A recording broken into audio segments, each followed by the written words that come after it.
Thanks for checking out your Mr. Quik weather forecast here. We're going to see a good looking day for Wednesday. We'll have a mix of sun and clouds. We'll see the humidity dropping through today, so it will feel a little better than we've been feeling with, we've had some pretty high humidity the past couple of days, so it will be a little bit more refreshing. It's still warm. It's a warm summer day. We'll have temperatures in the middle 80s out there, but it looks like we're going to be dry for Wednesday out there. As we take a look at the rest of the week going by pretty quickly, we'll see a chance for a few scattered showers and storms Thursday in the afternoon with a cold front, but the coverage again will be very hit and miss, just like what we saw for Tuesday. And the coverage very hit and miss, and again there's a chance we miss out.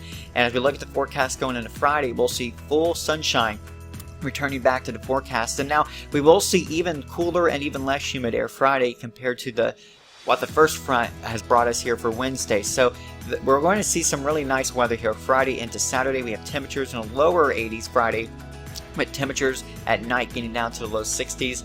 Really nice weather Friday and Saturday expected. We'll see maybe a very small chance of rain on Sunday, but we're going to keep the forecast still mostly dry. A little warmer as we go deeper through the weekend. A little more humidity comes back, especially as we go into next week. It looks like the best chances of the whole forecast for rain will start to work in next week. We are looking at more of an unsettled pattern possibly for a couple of days, Monday and Tuesday.